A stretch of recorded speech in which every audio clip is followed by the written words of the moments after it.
Welcome to my new viewers. To my subscribers, welcome back. My name is Mike. This is my channel where I look at, review, and try different craps strategies. Thanks for joining. Hey everybody, and welcome back to my channel.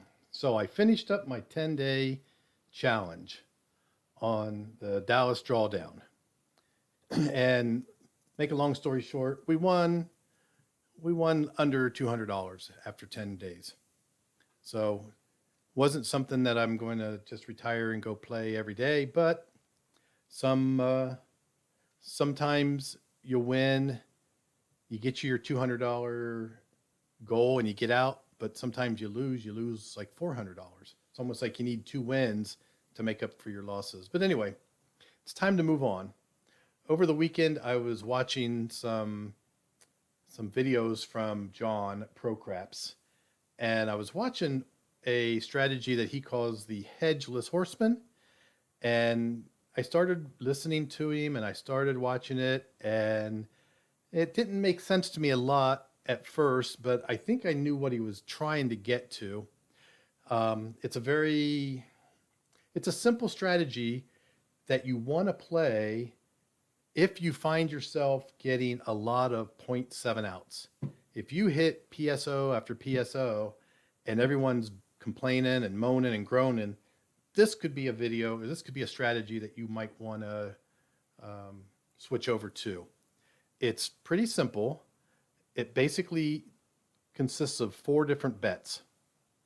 You have a don't come bet, a don't come line bet before the point is made. So you place that, and then you place a series of 3 come bets. So let's just show you. Let's set this up and I'll show you what I'm talking about here. That's not what I want. I want a free table. There we go. We'll do this at the low rollers. We'll turn on our turbo mode. So let's just hypothetically walk through this. Before the point is established, I'm going to throw $100 in the don't pass. Okay?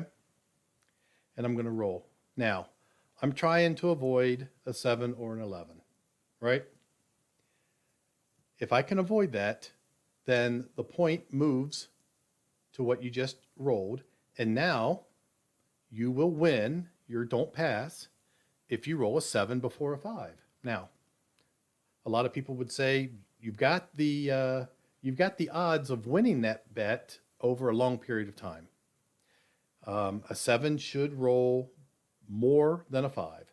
It doesn't mean that the 5 won't roll now. It just means that over time, the 7 should roll. But what we do here is we now have a don't pass. We have a bet and a don't pass. We want to follow that up with 3 come bets. So if I put 100 in the come, now what does a 0.7 out look like? Oh, it's a $200 winner. You win on the don't pass, you win on the come. The come is a brand new game that you're going to play where 7 and 11 win. So if the table looks like it's shooting a lot of 0.7 outs or 0.1 roll 7 out, this might be a strategy to think about. Because if you roll a 7 right now, you're going to win $200. You're going to win your don't pass. You're going to win your come bet. But let's roll it and see what happens. Let's hope that the come bet travels behind a number, and then I'll show you his next step. Okay, there's a 4. So that goes to the 4. That's a contract bet. We can't take that down. We can take down the don't pass if we want because we have the advantage. But his strategy says put another come bet out. Now, what happens if a 7 rolls? If a 7 rolls, you win 100 on the don't pass. You win 100 on the come. You lose your 4. So your come bet will cancel out your place bet, where your come bet traveled to. So that's a wash, and you end up with $100. So with 1 come bet out, you win 200. With 2 come bets out, 1 come bet behind the number and 1 come bet in the come, you win 100. So you went from 200 to 100. Let's see if we can't get that to move behind a number. Nope, we lose it. Okay, we lost it, but let's add another one there. Let's try to get it behind a number. Okay, it's an 8. That goes behind the 8. Not behind the 8, that goes to the 8. Now we put our third come bet in. Now what happens if we roll a 7? We win the don't come. I'm sorry, we win the don't pass. We win the come. So we win 200. We lose 200. So with one come bet, you can win $200 on a 7 out. With one come bet out, those negate each other. You win 100. With 2 come bets out, it's a break even. Okay? If you get that third bet out, then you roll. You roll and you try to hit a few of these points before you hit your 7. Pretty much all there is to it.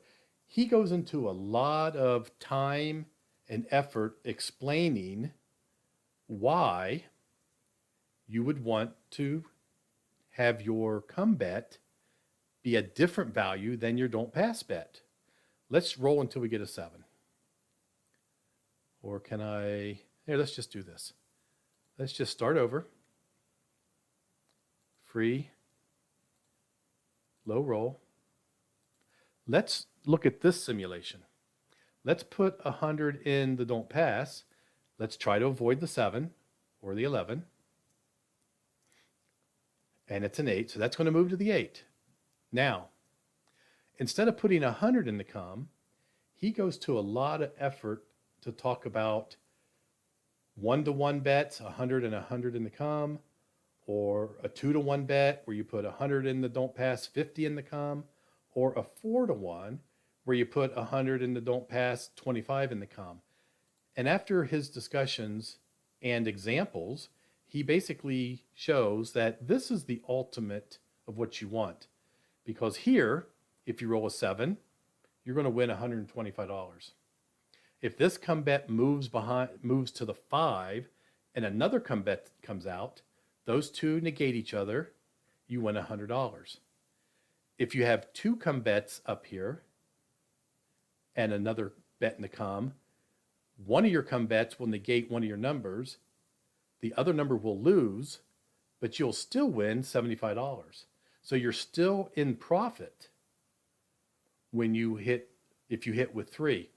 So again, what you're looking for is you're looking for that 0.7 out or 0.1 roll out or 0.2 rolls out. If you're getting a lot of quick 7 outs, then the 4-to-1 ratio of the don't pass bar to the come bet seems like the a good viable solution.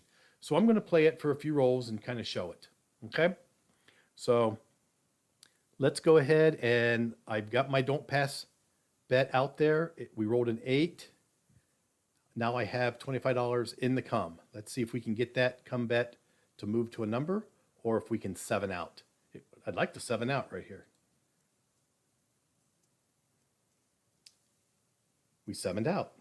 So let's take a look at that. 7 out. We win our don't pass, $100. We win our come bet, 25. So we won 125. So a lot of people complain about 0.7 outs. Here's a strategy that wants you to roll 0.7 out as long as you can get by that first bet, this come out roll. You cannot roll a 7 or 11 on the come out roll. So let's go ahead and try it again. And I'm going to turn turbo mode on because it seemed like I was waiting forever to see the result of the roll. All right, let's avoid a 7 or an 11. There's a 10. So we win this bet if a 7 hits before a 10. We put 25 in the come. We would love to see a 7 out right here. There you go, 7 out. Let's go ahead and set up again. Avoid the 7 or 11. There's a 6. We now put 25 in the come. We want to roll a 7 here or roll a 4, 5, 8, 9, or 10. We don't want to roll a 6. You know, every strategy has a hole. If we roll the 6, we lose $100. So we want to roll the 4, the 5, the 8, the 9, or the 10. Okay, we rolled a 6, just like we said we didn't want. Now, when this happens and you lose your don't pass, you could follow it back up with 100. I think we just leave it alone. I think we leave it alone, and we can play another strategy. We could put another 25 in the com. The point's off. Yeah, the point's off. So yeah, let's go ahead and put another 100 in the don't pass. Try to avoid that 7 or 11. There's a 7. 7, we lost both. So that's the worst case. You hit your number that your don't pass bar is now covering, and then you roll the 7. So that's your double whammy. Let's set up one more time. $100, don't pass. There's a 9. So 25 in the com. If we roll a 7 here, we're good. There's a 5. This come bet moves to the 5. We put another 25 in the com. If a 7 rolls now, these two negate each other, and we win $100. Let's see what happens if we roll a 7. Nope, we roll a 5. So we roll the 5. So this bet in the 5 comes down and gets paid. The come bet goes up to the 5, and we replace our come bet. That's what they call down and back up, off and on, whatever you want to call it. You basically collect your $25 and your bets stay the same. Let's roll. Looking for a 7 or anything but a 5. There's a 6. Okay, so now that come bet moves to the 6. We put our third come bet out.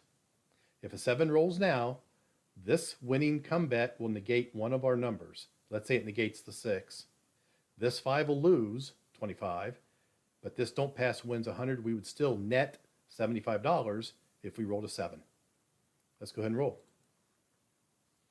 Well, there's a 12. So you know the come bet is just like a pass bet. Loses on 3, 2, 3, and 12. So let's replace that.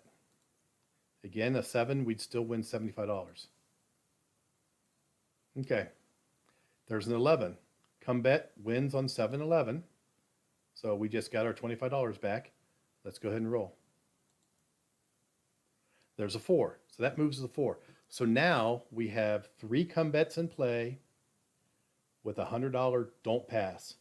We don't want to put any more come bets out, I don't believe. If we did, what would happen? The come bet, if a 7 rolled with if we put a come bet out right here and we rolled a 7, this come bet would negate the 6. These two bets would lose 50. This would win 100. We'd still be up $50. So we're still in profit if we rolled another 7 here.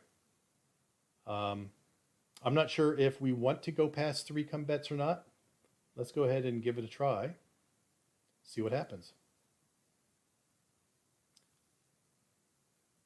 That was a 9. That was the point that the don't pass was covering. So we lost our don't pass bet. We now have 4 come bets out. So, and the point's off. Do we go ahead and put another 100 out here and try to avoid a 7 or an 11? Okay, there's an 8. So now the point's an 8. We roll a 7 here. We're going to still make $50. Nope, we rolled the number that the don't pass bar was covering. So that's another minus 100. So that's kind of the strategy. I wanted to show it. I've got a couple ideas that John even mentioned. If we're really concerned about that 7 out on the come out roll, everyone else wins. We've got a don't pass out there and we lose $100. We could hedge the 7 coming out. So if we put $100 on the don't pass, we could hedge it a couple ways. We could put 200 lay bet on the 4 and 10. That's a pretty big bet. But if you look at it, a 7, you lose your 100, you win 100, maybe a little less with the vig.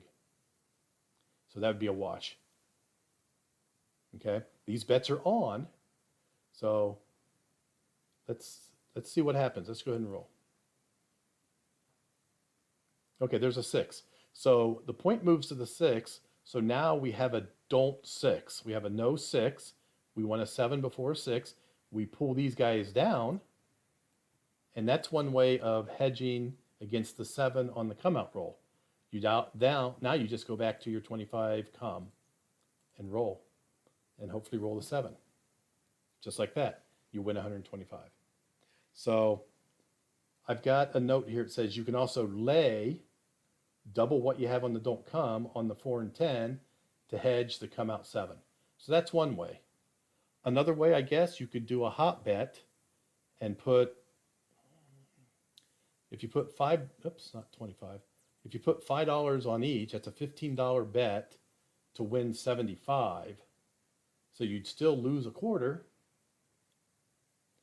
So I don't know, do you do 10? So now I've got $30 in prop bets, and there's the 10. So I lost that $30 and the point moves to the 10. So I don't know, that's 30 bucks. I think I'd rather go ahead and lay behind the 4 and the 10, because if that works, I can take those bets down. I don't lose any money. Okay, so that is the Hedgeless Horseman. John at CRAPS explained it. I'm going to try running it a few times and see how it looks. I'm not really going to use my rolls today to really count anything. I'm already over 16 minutes in this video, so I want to wrap this up, and I'll go ahead and try rolling this a few times and see how it works out. Anyway, if you're used to playing this, or if you've ever played it before and you have a strategy or a variation of the strategy that you like, let me know what it is in the comments. Are you hedging the 7 against the 7 on the come out roll? Do you play more than 3 come bets if you're successfully getting all 3 come bets placed? I guess you could place a 4th one, and if a 7 comes, you'd still be up a quarter. So give me your thoughts. I'll play it a few times. I may watch John's video again and see if he rolls into a situation like that. But anyway, that's our video for today. Leave me some comments. And as usual, I hope you're having a good day. Thanks for watching.